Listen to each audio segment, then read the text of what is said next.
नमस्कार कक्षा 11 के विद्यार्थियों, आप सबका बहुत बहुत स्वागत है यूपी बोर्ड क्लासेस में, जहां पे आपको यूपी बोर्ड के सिलेबस के आधारित वीडियो लेक्चर मिलते हैं। और आज हम प्रश्नावली 3.4 के कंसेप्ट को पढ़ने वाले हैं। क्या क्या होगा उसमें हम पढ़ेंगे त्रिकोणमितीय समीकरण क्या होते हैं, उनका हल कैसे निकाला जाता है, मुख्य मान क्या होता है, व्यापक मान क्या होता है, और अंत में प्रश्नावली को समाप्त करेंगे। तो चलिए शुरू करते हैं।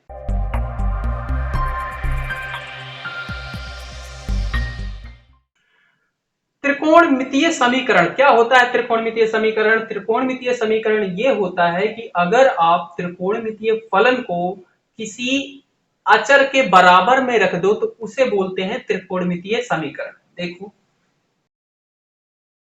क्या कहा, त्रिकोणमितीय फलन को किसके बराबर, किसी अचर। अचर क्या होता है? कोई भी संख्या हो, 0, 1, 1/2, 3/2, ये सारी संख्या अगर क्या रख दी जाए, किसी त्रिकोणमितीय फलन के बराबर में रख दिया जाए तो उसे बोलते हैं त्रिकोणमितीय समीकरण। अच्छा जी, त्रिकोणमितीय फलन क्या होते हैं आप अच्छे से जानते हो, sine x, cos x, ten x, sine theta, cos theta, tan theta, ये सारी चीजें क्या है? त्रिकोणमितीय फलन है। अच्छा, थीटा और एक्स में तो आपको कोई दिक्कत तो नहीं, जैसे साइन एक्स लिखा गया है, साइन थीटा लिखा गया है, तो इसमें कोई चेंज है क्या? चेंज क्या है, कुछ पता है इसमें क्या मतलब है इसका? इसमें कोई चेंज नहीं है, दोनों सेम बात है। एक जगह एक्स किसी कोण को प्रदर्शित कर रहा है और एक जगह थीटा इसी कोण को प्रदर्शित कर रहा है। बस किसी कोण को प्रदर्शित करने के दो हैं तरीके, एक्स लिखते हैं, कभी थीटा लिखते हैं। ठीक है, बात क्लियर है ना? तो मान लो यहाँ पे लिखा गया है साइन एक्स, मतलब साइन किसी थीटा को बता रहा है, ठीक है, और दिया गया है 0। तो ये क्या बन गया आपका? त्रिकोणमितीय समीकरण बन गया। ये क्या है? त्रिकोणमितीय फलन था, अचर क्या है? 0 लिखा है भाई, तो ये क्या है आपका? त्रिकोणमितीय समीकरण। बात क्लियर हुई? इसी तरीके से कॉस एक्स बराबर कुछ भी लिखा हो, 2 लिखा है, 3 लिखा है, तो ये सारी चीजें त्रिकोणमितीय समीकरण होती है। अच्छा जी, इसके बाद इसके हल की बात होती है कि हल क्या होता है इसका। तो इसके आप पढ़े होंगे, आपने बुक में देखा होगा, तो इसके दो तरीके के हल हैं। कोई भी त्रिकोणमितीय समीकरण दिया गया है उसके क्या होते हैं? दो तरीके के हल होते हैं। क्या होते हैं? एक तो होता है मुख्य हल और दूसरा होता है व्यापक हल।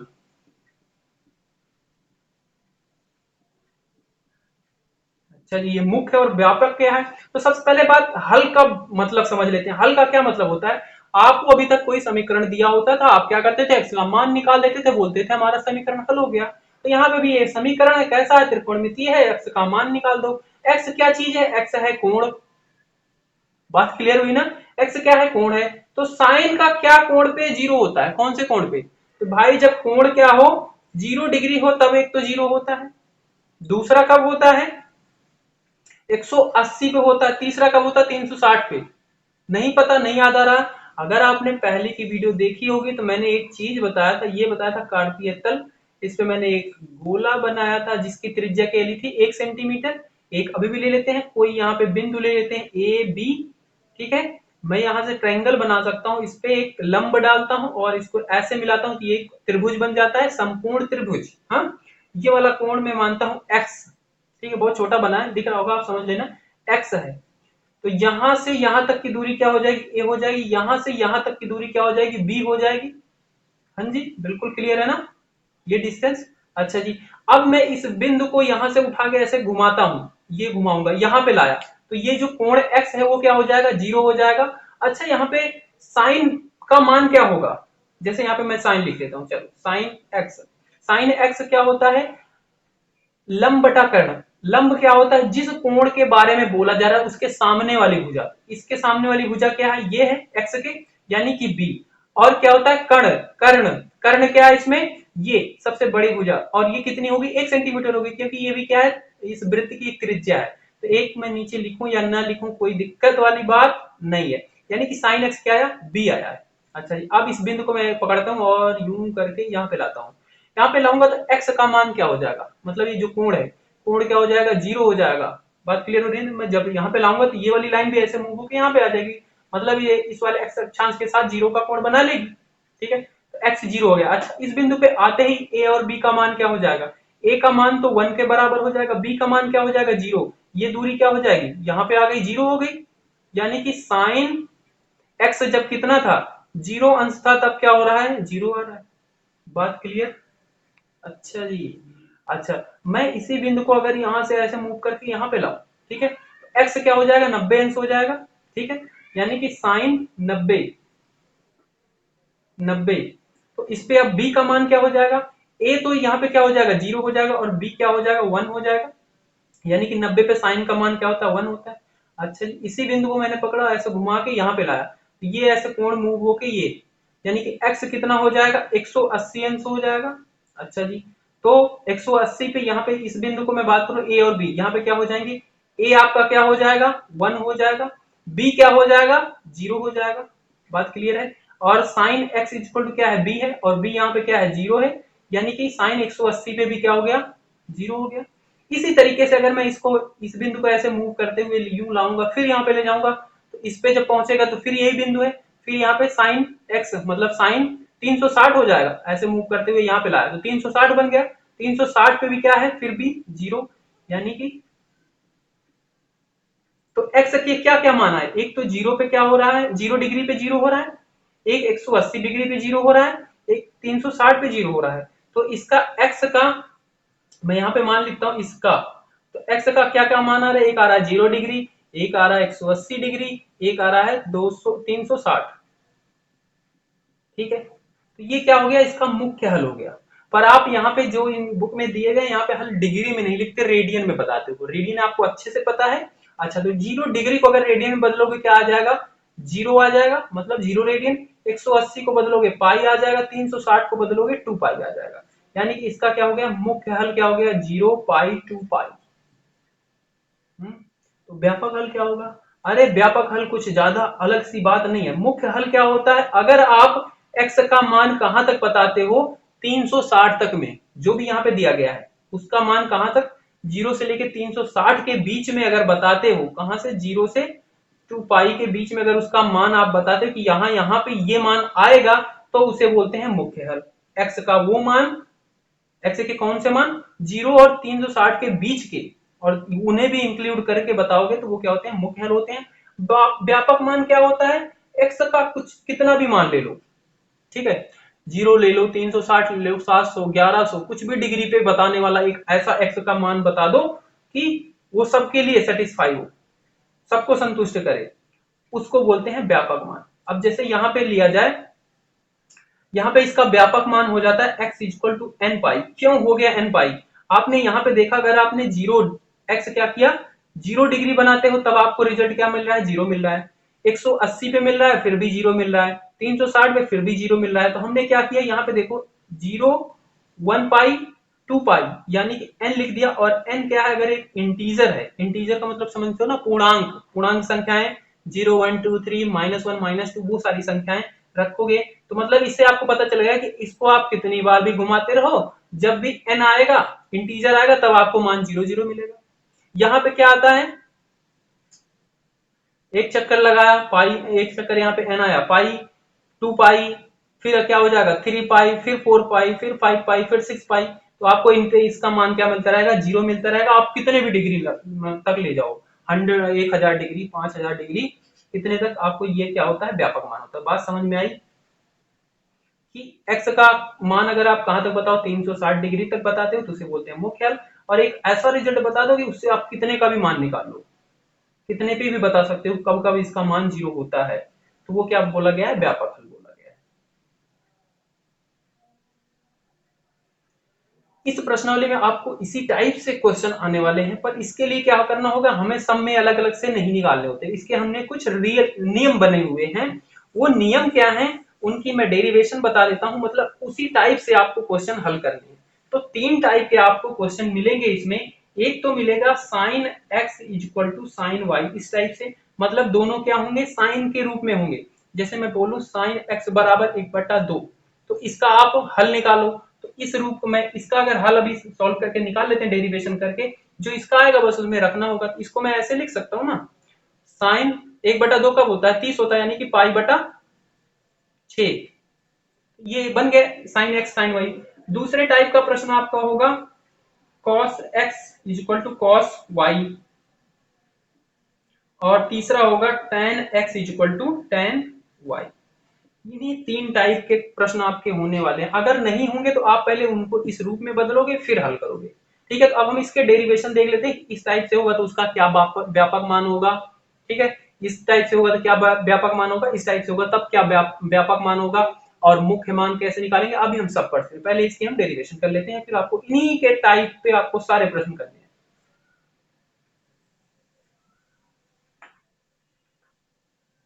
तो सबसे पहला है आपका sine x equal to sine y. तो इसे आप लिख सकते हो क्या, sine x minus sine y लिख सकते हो जी, बिल्कुल लिख सकते हो। बराबर क्या हो जाएगा, जीरो, उसको इधर ला दिया, माइनस हो गया और जीरो हो गया। अच्छा जी, तो ये किसका नियम बन जा रहा है, ये आपका बन जा रहा है sign C minus sign D का नियम। और ये क्या कहता था, ये कहता था कि 2 cos c plus D by two sine C minus D by two. बात एकदम क्लियर, हाँ जी। तो इस पे कर लेते हैं, हम इसको लगा लेते हैं भाई। ये हो जाएगा 2 cos x प्लस वाई, क्योंकि सी और डी की जगह पे x है, बटा 2 साइन x माइनस वाई बटा 2 बराबर 0। और अगर आपको एक चीज और याद हो, जैसे आप समीकरण में देखते थे कि a प्लस बी और a प्लस बी मान लो गुणे में है, बराबर 0 है, तो आप इसे लिख सकते हो a प्लस बी बराबर 0 और a प्लस बी बराबर भी 0। ठीक है, या चलो माइनस लिख लेता हूँ, आपको थोड़ा सा अलग दिखेगा कि कोई भी दो संख्या, दो चीजें हैं गुना में है और बराबर में 0 रखा गया है, तो आप एक चीज को भी बराबर में 0 रख सकते हो और दूसरे को भी 0 रख सकते हो। तो यहाँ पे भी ये क्या है, इसके साथ गुना में, ये पूरा इसके साथ गुना में, ये भी इसके साथ गुना में, यहाँ पे 3 चीजें हैं, 2 है, ये है, सारे गुना में है, मतलब सबको आप बराबर में लिख सकते हो। तो आप 2 को भी 0 के बराबर लिख सकते हो, पर ऐसा कभी पॉसिबल नहीं है। तो ये चीज आप यहाँ से कट हो जाएगी, ऐसा हो ही नहीं सकता 2 0 के बराबर है। हो सकता है भाई मैं बोलूं 2 क्या 0 के बराबर है, आप बोल दो क्या हाँ है, नहीं है, तो ये चीज पॉसिबल ही नहीं थी। ये इसको हम हटा देते हैं, इसीलिए कहीं पे आपको मिलेगा नहीं। ठीक है, अच्छा, cos x प्लस वाई बटा 2 बराबर 0, इसे लिख सकते हो आप, हाँ जी, क्योंकि इसमें क्या है, चर पद है, हो सकता है इनको हल करने के बाद क्या है, 0 आ जाए। अच्छा, दूसरा आपका साइन x माइनस वाई बराबर 0 हो जाएगा। बात क्लियर है। अच्छा जी, इसको हम हल करेंगे, उसके पहले आप थोड़ा सा नोट कर लेना कि साइन x बराबर 0 में क्या, अभी हमने x के मान निकाले थे, व्यापक क्या था, n पाई था, और n क्या था आपका, इंटीजर पूर्णांक था। ठीक है, इसी तरीके से cos x बराबर 0 जब होता है तब कहां कहां पे 0 होता है, एक तो 90 पे होता है और दूसरा क्या 270। ठीक है, तो इस तरीके से आपका फिर आप रिपीट होके आओगे तो यही, तो इसका व्यापक मान जो होता है वो होता है 2n प्लस 1 पाई बटा 2। ठीक है, इसको आप थोड़ा सा याद कर लेना या समझ लेना, जैसे भी मन करे बस। ठीक है, इसको आप नोट कर लेना अच्छे से। अच्छा जी, यहाँ पे है cos x प्लस वाई बटा 2 बराबर 0 है, ये cos x बराबर 0। ठीक है, तो इस कंडीशन में क्या होता है, x का मान क्या आता है, ये आता है, यहाँ पे x क्या है, ये पूरा है, तो इसको आप क्या लिख दोगे, इसका हल क्या हो जाएगा, इसके बराबर क्या हो जाएगा, 2n प्लस 1 पाई बटा 2, क्योंकि इसका हल ये हो जाएगा। अच्छा, यहाँ पे साइन x माइनस वाई बटा 2, ये पूरा x है बराबर 0, तो ये होता है, तो इसके लिए क्या हो जाता है व्यापक मान इसका, तो ये x बराबर क्या हो जाता है, n पाई।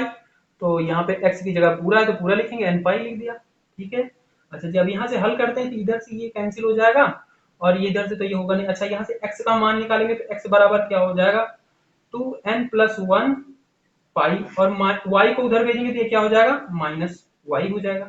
इधर से निकालेंगे x का मान तो क्या हो जाएगा, ये 2 जाके मल्टीप्लाई हो जाएगा, 2n पाई, y भेजेंगे क्या हो जाएगा, जुड़ जाएगा। यानी इधर से x का मान ये आया, इधर से x का मान ये आया। अभी क्या आ रहा है, इस टाइप से प्रश्न होंगे तो x के दो दो मान आ रहे हैं। हम ऐसा कुछ करते हैं कि जिससे हमारा ये दोनों ना एक ही ऐसी चीज बता दें, दोनों एक ही चीज को संतुष्ट करें। तो उसके लिए हम इन दोनों के x के मान के लिए क्या लिख सकते हैं, इसके लिए हम लिख सकते हैं n पाई माइनस 1 की पावर n,